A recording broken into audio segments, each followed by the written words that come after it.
And I feel like, to your point, Bill, the socioeconomic disparities are a lot, and class resentment is a lot and anti-intellectualism and elitism is what is driving many of these anti-establishment, which are Trump voters or Right. anti-establishment Absolutely. voters. Don't worry, honey. I assure you, no one is resentful of you while you live your life on your knees for all that bootlicking you've been doing. Tierin Rose Mandelburg joins me now with her response. Culture video host at MRC-TV, Tierin Rose. Great to see you. Thanks for being with us. Thanks for having me, Allison. Well, you know, it's pretty ripe. Katie Couric calling MAGA anti-intellectuals for not going along with the crowd and blindly trusting an obviously corrupt regime, right? What's your response to this? Yeah, Allison, you know, I would say that I'm shocked, but I'm not surprised because this is typical leftists. This is typical for leftists. Yeah. They have the tendency to generalize people. They say if you're white, you're a racist. If you are against transgenderism, then you are a horrible parent that needs to not have your kids. And this is exactly what she's doing. She's saying that all people who vote for Trump are anti-intellectuals. Like, that doesn't make any sense. But what the left has another tendency to do is take words and phrases and string them together to remain relevant. But all she really did was show that she is pretty anti-intellectual. Yeah, I think that was the primary takeaway there. And you know, typically when liberals talk, I tend to think the exact opposite. And I think that definitely applies here as well. Unfortunately, though, there is no shortage of establishment shills.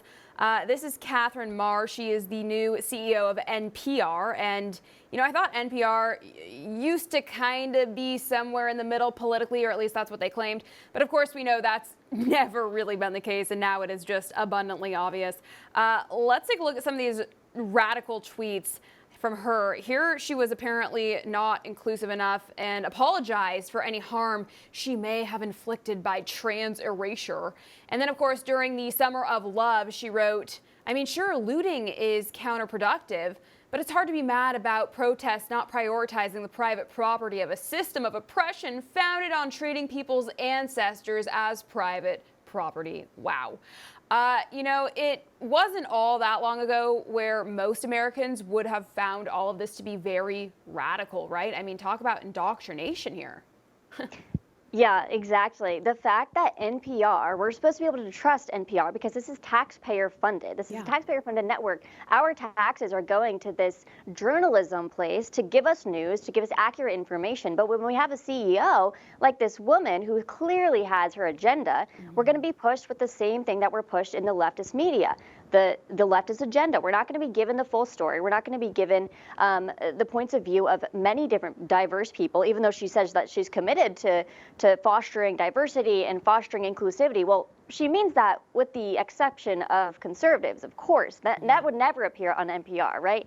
So, you know, again, this is shocking, but not surprising because these kind of tweets, this kind of ideology that she clearly loves is going to be portrayed all throughout NPR even more than it has been in the past. Absolutely. It is not surprising whatsoever. Just par for the course in the world of insane leftists. While we're talking about the ties between the media and the state, I wanted to get your thoughts on this clip of Karine Jean-Pierre dancing in the White House press briefing room. Let's take a look at that, then we'll come right back to you.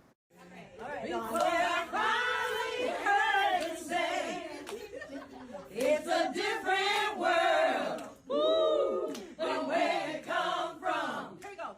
Yes, it is now.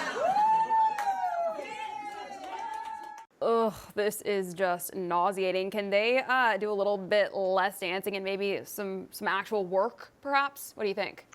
Yeah, I agree with that. I know that, you know, I love to have a good time, have a fun time, but there's a time and a place for that. And the workplace is not really the place for that. And seeing that video really, if they were really great at their jobs, Karine Jean-Pierre was an amazing press secretary and just did a great job and was really clear on what the Biden administration was doing, that would be one thing. I would give her a little bit of slack. But the fact that she really never has any clue what's going on and just, again, regurgitates the same leftist talking points that she reads from her little binder, it goes to show that clearly they do need to do a little bit more studying.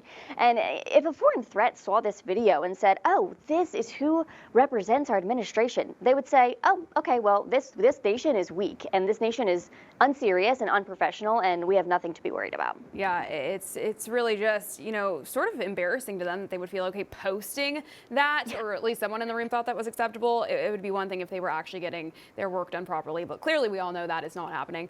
Now, purportedly, Mr. Pfizer, also known as Travis Kelce, liked an Instagram post of Sage Steele and Donald Trump from UFC 299. I had some theories about Mr. Pfizer and his support for a certain someone running for president potentially, but what do you think this could mean potentially? Allison, who knows? Maybe Travis Kelce likes the UFC. Maybe he likes Sage Steele. Maybe he likes Donald Trump. I don't know. We can't really go as far to say that he likes one or the other. But the fact that people are going through and looking and saying, oh, he liked this, and I'm going to spend all my time focused on that. And I'm sure the leftist media is all over it saying, now we can't support Travis Kelce because he likes Trump. Who knows? Maybe he likes one part of what Trump does, and he's pretty American. He's pretty pro-America. Football is a pretty pro-America sport generally, and his brother Jason Kelce is pretty pro-America as well. So maybe he does like former President Donald Trump, and maybe he will vote for him in the election. But who's to say? What the funny part of this is that people really have the time and day to just look this up and say, wow, we've got to look at who everybody is liking on social media, because a like apparently means an endorsement to everybody. Yeah, I know. That's such a great point. It's amazing that anyone has that kind of time on their hands. I would love to have free time where I can just scroll through who's liking whose pictures. Amazing. Tier and Rose Mandelburg, thank you so much for joining us today. It was great chatting with you. Thanks, Allison.